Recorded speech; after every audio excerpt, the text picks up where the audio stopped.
Hey, my name is Anna. Today, I will share a story. This is my mom! My friend Daniel met my mom for the first time a few days ago. He was very polite and nice to her, even though he kept staring at her. It was sweet how he complimented me and told her how happy she was. But there were times where his tone was too smooth and it creeped me out. You know, like too perfect? Mom never said anything, and she tried to play along. She's a very welcoming person, so I knew she liked me. When Daniel and I left, she waved at us and told us to have a night. And then when we were in the car, Daniel said, "Wow, your mom really likes me?" I said, "Yeah," because it was obvious. I don't think I've ever met a woman who welcomed us so warm.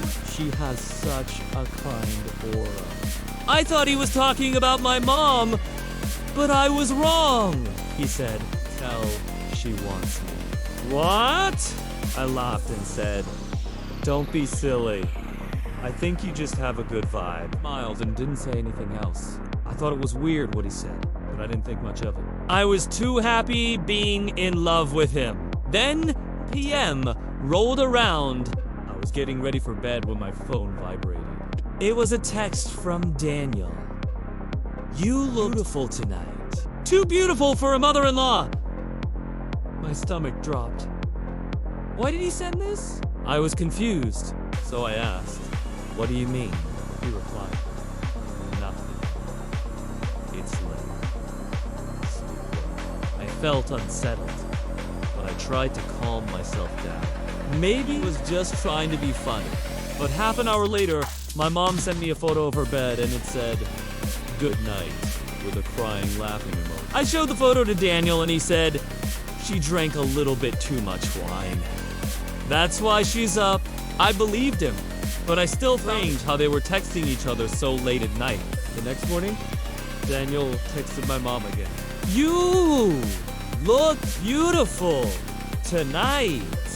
Too beautiful for a mother." She forwarded the message to me and it said, "Who is this guy?" I replied, "It's Daniel." And then I went to shower. When I got back, I saw another message from Daniel. "You don't want to hear the truth, so I won't tell you. But you are beautiful.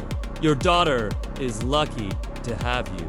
I forwarded the message to my mom and it said, "Oh God," with a plea. Daniel continued texting.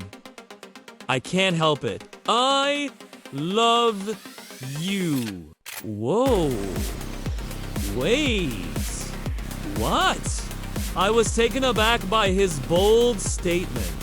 I forwarded the message to my mom and it said, "What is happening?" I decided to go check on them. I found my mom sitting on the couch with her phone in her hands. She looked stressed.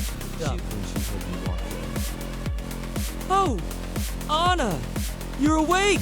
How did you sleep?" I sat down next to her and showed her the messages. "Mom, what's going on here?" She took a deep breath. I don't know what to do. It was then that I realized my mom wasn't drinking. Her hands trembled as if she was nervous. She explained what happened the night before. When Daniel and I left, she started drinking and fell asleep on the couch. Then she woke up and started texting me because she was bored. And since we were texting each other late into the night, Daniel probably got jealous and that's why he sent those texts. I found her explanation believable, but I couldn't shake the feeling that something else was going on. 2 days passed, and Daniel would text my mom every night. At first, it was about how beautiful she was and how he loved her. But soon he confessed that he had been following her anonymous blog for years. He fell in love with her words long before he met me. He said he was drawn to her gentle and poetic nature. One night, he sent her a copy of poems that she wrote about missing someone dearly. She cried after reading it because it brought back memories of her late husband. She missed him so much. Daniel told her how he understood her pain and her emotional. We had dinner with Daniel a few days ago. It was awkward. Daniel was quiet and barely touched his food. My mom made small talk, and during the conversation, she looked deeply into his eyes. There were times where she would smile and touch his arm. It made me uncomfortable seeing her like that with Daniel, like she was flirting with him. I told her, please stop. You're making me feel sick. But she ignored me. She was too caught up in the moment. I was desperate to break the silence, so I asked Daniel, how is work? And he said, it's fine.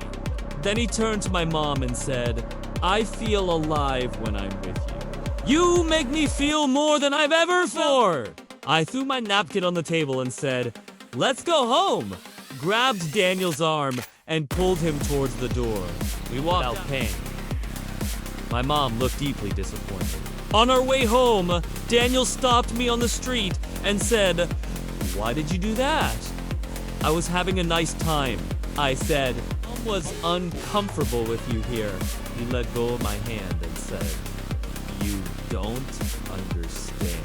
I feel real when I'm with her. When I look into her eyes, forever. I love her so much, Anna. Please ask your mother to leave her husband and be with me. Wait, what? I was stunned. So, he admitted he had feelings for my mom. I knew what I was hearing. I pushed him away and said, don't you dare contact her again. He looked hurt. Anna, don't be selfish. It's not fair to her. Shut up. If you want to be with someone, find someone younger. Someone married. He disappeared from our lives after that. My mom cried for weeks. One day, I found a printed copy of one of her poems in the laundry room. It was the same poem that Daniel sent her. On the back, there were 2 phone numbers written on it. They were Daniel's. I confronted my mom, and she admitted that Daniel did cross lines. She said she's sorry she didn't stop him.